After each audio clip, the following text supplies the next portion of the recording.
What's up, everybody? Welcome to BioS3 Raw TV. We're about to get some people fucking riled up tonight because I put this post up on my Instagram and it was not, I didn't think it was going to be a big deal. I really didn't. And it was basically about training legs. And there was a picture that I put up, I'll flash up here, from 2012 to 2013, where my legs had improved quite a bit. And it's not just I was absolutely leaner, hands down, but the development of my legs as I was getting leaner, I noticed was getting deeper and deeper cuts. I noticed my sweep was better in 2013. And the reason why I'm bringing it up is in 2012, towards the end of 2012, I actually wound up hurting my back. And I know people are like, Jerry, listen, I had zero fucking injuries to my body before I started professional wrestling. Once I started professional wrestling, my body took a fucking beating for 4 years. And when I say a beating, I mean a fucking beating. I mean, I was so jacked up, my hips, my back, my neck. I've had several concussions. My first tear in my bicep tendon happened when I was a professional wrestler, when I was about 22 or 23, maybe 24 years old. So I had injuries that were kind of nagging from that, but as I got back into bodybuilding and competing, some of them went away, some of them popped up and manifested themselves in different ways. It is what it is, but what happened was I was actually doing barbell rows with what I felt was not really a heavy weight. It was 365, and it was in a regular rack with a regular bar. And, you know, since I've started training, I would pick up the bar, take a step back, bend over, do the rows, stand back up straight, and put the bar in the rack. Now, a lot of people just pick it right up off the ground. For me, I actually have a compressed disc in my spine. It's in my L4 or whatever it is. And it's so compressed that when I literally reach down on the ground, like for a deadlift or something, it compresses it so bad that there's pain, which is why I had pain deadlifting, which I never really knew why I had it until I finally got the x-rays and they found out what it was. So I would take it out of the rack. That's how I got around doing picking it up off the floor. So I get done with the set. I go to put it back in the rack. Actually, like, you know, I'm doing rows. I go to put it back in the rack. I take one step forward, and for quite a few years, my hip doesn't rotate properly. And I go to a chiropractor, they put my hip into place, they put my back, my upper back, my neck, and everything is fine. So if I'm going a certain period of time without getting adjusted, that hip doesn't rotate properly. And when it doesn't rotate properly, it sends a chain reaction right up your spine. The first place it hits is that lower back. So I took a step forward, went to put it in the rack. When I leaned forward to put it in the rack, something like, you could feel it, like the hip wouldn't rotate and it forced something out of place in my back, which actually left me bent over, standing in front of the rack to where it hurt to stand up straight, but I couldn't stand up straight. There was something like the way the vertebrae were kind of shifted, like I couldn't, when I was bent over, I couldn't stand up, like something was stopping the vertebrae from going up. And I said, oh shit, this is not good. So I go to the chiropractor, which was the next day. He adjusts me and he's like, look, it was so out of place. He's like, there's actually inflammation in your back down there that you're gonna feel some pain for quite a while. So I'm sitting there going, you know, it took a couple days for the pain to actually go away after I got adjusted and everything was back into place. So now fast forward, I got a show coming up in 2013. 2012 is ending. I'm entering my off season. I can't squat. I start squatting and I get this immediate pain in that area. I'm like, fuck, what is going on? This goes on for a couple of leg workouts and it was so painful. I was like, look, I don't even know what to do right now. Now, your lower back is going to give out before your legs in the squat. It doesn't matter what anyone fucking says. When they say I go to failure on squats, no, you really don't. The squats are almost impossible to go to failure unless you fucking collapse under the weight or you have pins set to take that bar when you fucking fall. And if you're gonna collapse under the weight, it's gonna be your lower back, not your fucking legs, not your glutes, not your hams. Those muscles are working together. That lower back, your core, is susceptible to give out first, which is what was happening. So Phil Herndon, who was actually my trainer at the time, I hit up Phil and I said, listen, I don't know what to do, man. I said, I'm really worried because, you know, going into 2013, I've been doing this for 20 years. It's going to be 20 years that year. It was 19 years in 2012. 2013, it's 20 years. I don't know how many years I have left. I don't even know if I want to continue doing this anymore, the way I'm beating up my body.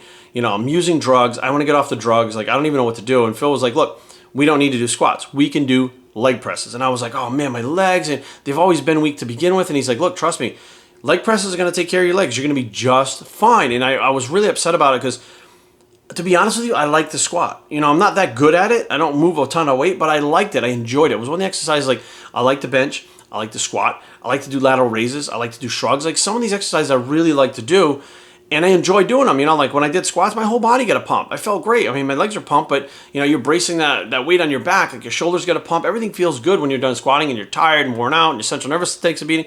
It's just a great exercise, right? So we go through the whole off season doing leg presses.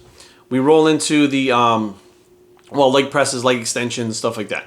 We roll into the pre-contest, and as I'm dieting down, I'm noticing my legs are looking better. They're looking better. They're looking better. all is said and done, I was like, holy fuck, my legs responded better. Now, what was different from the leg presses than the squats? The one thing I noticed is, first of all, the load that you're going to be putting on your legs with a leg press is completely different than the squat. Now, let's just say and I used push-ups as an example because people were, well, push-ups, or is that better than, than bench presses? Like, they were trying to compare it. I'm like, listen, a push-up is a great movement, right? But you're not going to be able to overload 400 or 500 pounds, or well, that's going a little crazy. You're not going to be able to overload 200 or 300 pounds on your back doing the push-ups, right? So therefore, the load that you're able to put on a bench is going to get your body to grow faster and hence give you more muscle growth. Now, same thing is true with legs. I mean, a muscle is a muscle. The way it's overloaded, and the more you overload it, the bigger it gets. You're moving 800 pounds, 900 pounds on a leg press as opposed to the 300 pounds on a squat. Your legs are going to actually grow faster. And a lot of pros actually use leg presses. They did squats first, then leg presses after. And I actually had someone pop my Instagram and they go, well, the pros do it as an accessory movement. I'm like, you guys are so... I get so frustrated because everybody thinks they're a fucking expert. These people popped on my page with legs this fucking big, terrible physiques, dad bods, and I'm like, what the fuck are you people talking about? I found out by asking some of these top pros, why do you do leg presses after your squats? What's the difference? And they said, we're getting so heavy in these squats right now that it actually, my lower back starts to bother me. So when I get to that point, we then switch to leg presses and keep overloading the legs with leg presses.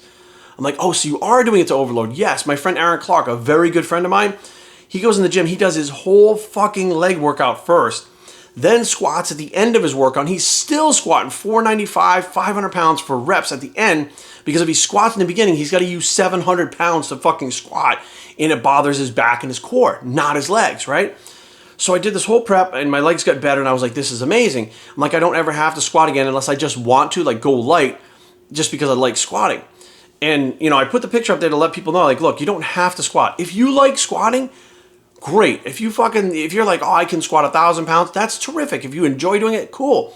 But there are people out there that A, can't squat for whatever reason, B, are injured, C, are just scared to, whatever the case may be. And I was trying to explain to them, you don't have to squat to get good legs. And I pointed to Dorian Yates, and people were like, well, his legs weren't as good as Ronnie Coleman's. I'm like, what the fuck? I'm like, what does that have to do with anything? He still won fucking 6 Mr. Olympias, right?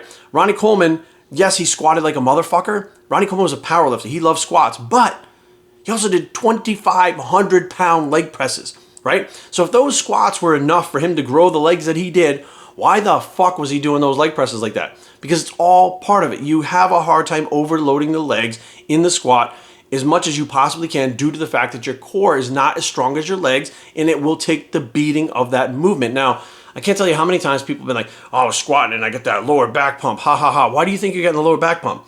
Those muscles are contracting like a motherfucker, and they're working to save their own goddamn lives underneath that weight, right? And, Phil Heath actually popped on my Instagram himself and said, look, people just do what works for you. If you find something that works for you, don't fucking listen to these other people. And Phil said that he's been overloading his legs, and leg press, that's the thing that he does to overload his legs. And he's won 7 Mr. Olympias, and nobody's going to tell me that Phil's legs fucking suck. Bottom line, Phil's got great legs. He's got the fucking adductors all the way up. He's got big fucking good legs. And then, of course, someone jumps in and says, well, Phil's genetics. And I'm like, you're not paying attention. You're not listening. People only hear what they want to hear. And I get very frustrated with these guys who they've never done anything. They literally, maybe a recreational lift, and they read something. Squat is the best thing in the world for you. Da, da, da. Does a squat increase growth hormone? Does a squat do this? Does it make you fucking breathe heavy? Like, it does all these things, yes. And it's a great movement, and I wish that I could do them because I would still do them because I love them. However, you do not have to do squats to get good legs. You just don't. Or improve your legs, okay? If you want to improve your legs, and you're like, look, I'm not willing to fuck my back up. I already have a back problem. Whatever the case may be. I've known people with knee and hip problems that can't get under a squat due to the fact of the way the weight moves above their fucking body when it's moving up and down in space, but they can leg press. And they're like, well, I'm never going to have decent legs because I can't fucking squat. And I'm like, fuck. So I put the video or the post up. And again, I was just shocked at how many people had negative things to say that you have to squat. Whereas I can literally take a fuck ton of people that have built great legs and improved their legs, and I've done it myself. Matter of fact, I have hundreds. And over the course of from 1993 to now, okay, so that's 93 to 2018, I've had I tracked it one day, it was over 10, I don't remember the exact number, but it was over 10,000 clients that I've had throughout that span of time. And I've used all these different techniques. I've experimented with them where I've asked clients, hey, I'm not really sure about this, but do you want to do this? Because I think this will happen. And most of them are like, fuck yeah, let's give it a shot. And I've been able to replicate what happened to the leg presses with my clients, especially people that can't squat for whatever reason.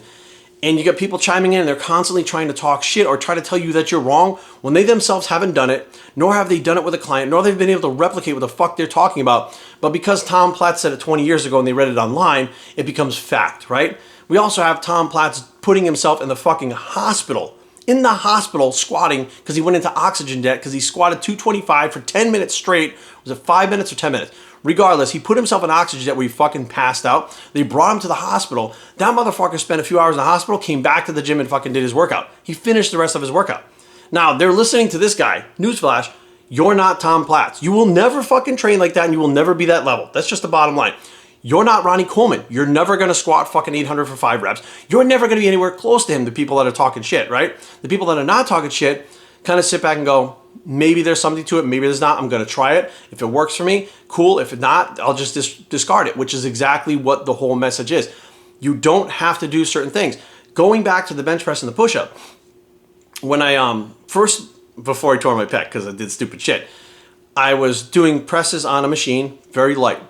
And I couldn't do bench press. I couldn't do bench presses at all because of the rotator cuff. And I couldn't do push-ups.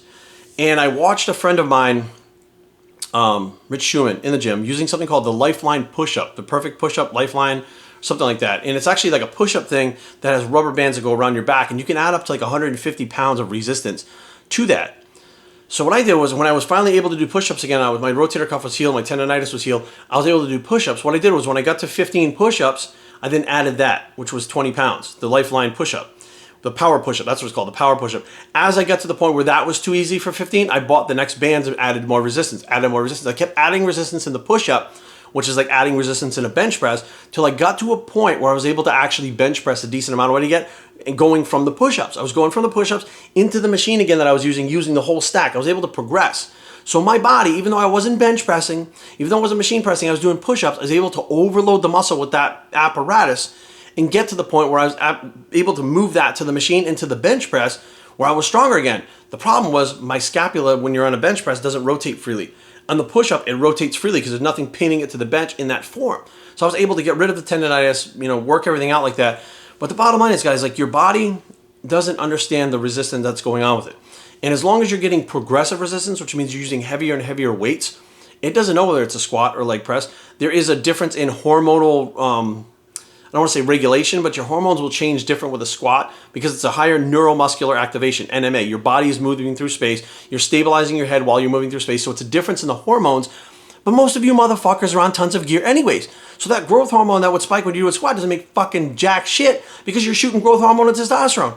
So I'm like sitting here going, and the guys say that too, like, well, testosterone goes up. Motherfucker, you're on gear. Like, what the fuck? So beware, guys. Like, as long as you're overloading the muscle and you're doing a good job of that and you're letting it rest, you're letting it recover, and you're letting it grow, you're going to get results. And you don't necessarily have to do bench presses. You can do dips. You can do push-ups. You can do a machine, hammer strength machines. Plenty of people use those and get plenty of growth. You can use a leg press instead of a squat. I mean, there's so many different things you can do as opposed to doing those things that may injure you or that hurt, that you have an injury and hurt you now that you feel like I can't do without them because I won't be a bodybuilder.